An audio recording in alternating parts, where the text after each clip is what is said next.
Motorola has been out of form since a long time, but have they got it right this time around with the Moto One Power? Hello folks, this is Aitan Ajha from InspiredToRise.com and let's answer this question.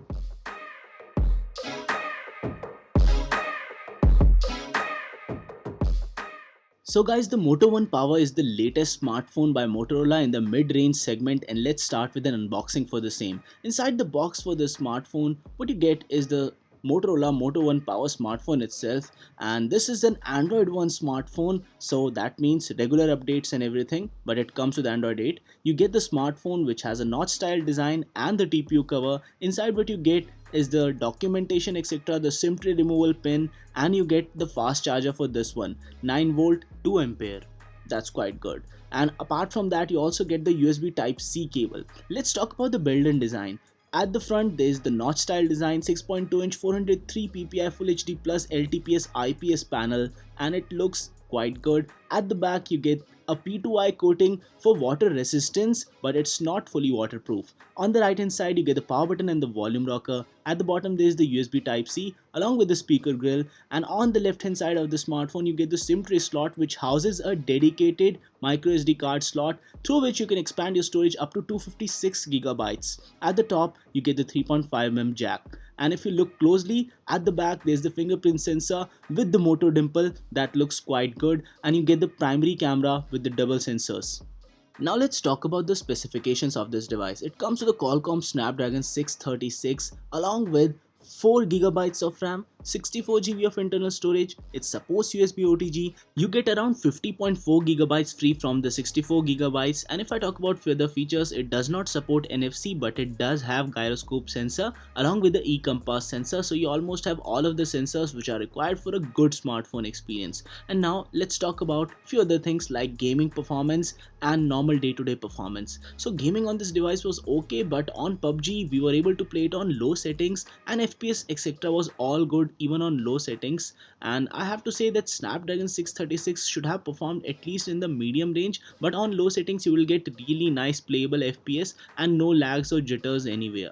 It scored around 97,453 on the Antutu benchmark, which is above average score but really not that high comparing it to other leaders in this price segment. And on the Geekbench also it scored 4,953, which is okay but really not jaw dropping. Let's talk about its camera performance and let's showcase some of the samples. At the back it comes with a 16 megapixel face detection autofocus camera, f1.8 aperture, and a 5 megapixel depth sensing sensor. On the front it has a 12 megapixel sensor with f2.0 aperture, 1.25 micrometer pixel size. But let's take a closer look at the samples before going any further into this. So the samples had ample sharpness, good amount of detail, but the color shifting was slightly visible on my face, and overall the shots were good in terms of exposure, dynamic range, everything.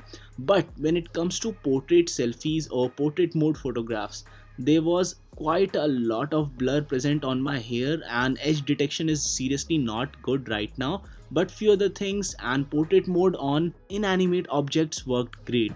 It supports 4K video shooting from the back camera, and it was quite stabilized, and you can see the dynamic range was good, saturation was quite good, this ample detail in the video. And if I talk about the front camera, it's capable of shooting up to 1080p videos, and the front camera video looked okay, but the color of my skin was slightly different from what is being shown over here in the front camera video. So I guess they have to fix the software processing here a little bit, but otherwise it's quite good. And now let's talk about the battery life on this device. It comes with the 5000 mAh battery, and with the Android One software that would last really long for you. It supports fast charging using the 15-watt turbocharger, and that would make overall experience quite good. It supports 3 basic moto actions like chop and twist and all of those things, but not too many. And now let's test the sound quality of this device.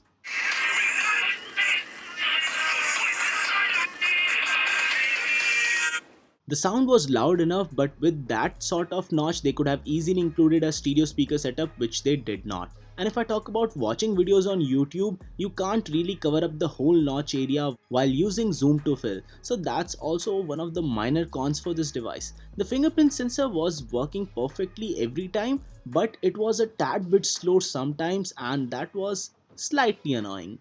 A lot of users might have the question, does it heat? So I have to tell you that when running benchmarks or playing really heavy games, the device did heat up to something like 38 to 39 degrees, but that's quite acceptable if you do such heavy loads for sustained duration of time. The whole video not zooming into the notch area is something which can be fixed via software updates. If we talk about the price, it would retail for a price of 15,999 and bookings start from 24th of September and sales start from 5th of October. This device would be Flipkart exclusive only, and the question that arises is who should buy the Moto One Power? There's the Realme 2 Pro which is gonna launch really soon, which would have really great specs, and then there's the Moto device with the Android One software experience and few other things like the battery life which are really good. So if you're somebody who's a fan of the Motorola build quality and if you are a fan of this really thick design, then you are somebody who should go and buy this phone. Otherwise, there are a lot of options in the market, plenty fish in the sea. So guys, this was it. No matter what you do, stay inspired to rise.